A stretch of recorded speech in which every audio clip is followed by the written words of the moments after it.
What's going on, guys? We're here at Dynabrade up here just outside of Buffalo, New York, and we're taking questions, answering questions that were sent in through various different forms of social media, through the Booth Talk group, through Instagram, whatnot. And today we're going to be, on this section, we're going to be talking about air files. Now, the air file was basically how Dynabrade got their start. They got their start through the Dynafile 50 years ago. This year was their 50th anniversary here in 2019. So today we're going to be talking about the files, talk about the differences on them, and we've got another guy here that's going to introduce himself and tell you all about what we've got here laid out on the table. Hey, my name's Pete Maduri. I'm the Dynabrade corporate trainer. I've been with the company for about 6 years now, so pretty well versed with our Dynafile family.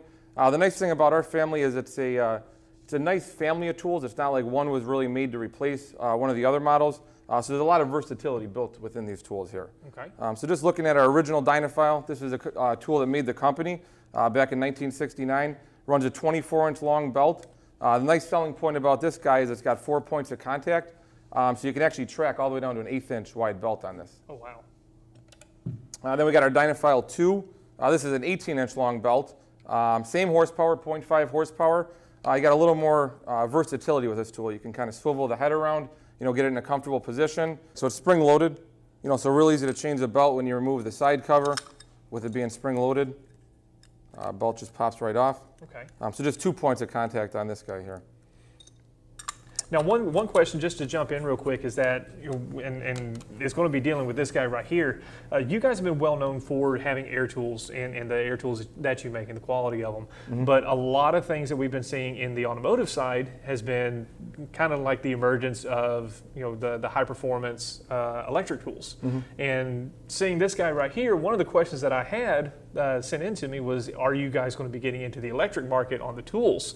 I had no clue that this thing was even a real thing until I walked into the training center here and seen it. So tell me a little bit about this. Is this your first foray into the electric market? I mean, the Dynafile is a very popular tool, so we wanted to answer those customers who didn't have a compressor. So we came out with the electric Dynafile 2. Same exact tool as our Dynafile tool, just an electric motor driving it. So real popular, for any customer out there who doesn't have an air supply. Takes all the same contact arms, same tool, just an electric motor. Very cool. So it's the exact same stuff that you've got here on this one. That's the body of it is the only difference. Correct. Yep, that's correct. Very cool. Now, what about this guy here? So now when we step up to this guy, this is our Dynafile 3. Similar concept to our Dynafile 2, just a little more power built in. So again, we're at 0.5 horsepower with the original and the 2. We're up to 0.7 horsepower here. So if you had an application where you really want to hog the material, remove it as fast as possible, this would be your answer. 1-inch wide belt, you can go all the way up to on that. And when have you ever wanted a tool that has less power? Exactly, yeah, right. Usually the customer can't have enough, yeah. Right. Now, what about this one here? And then this is our mini Dynafile 2.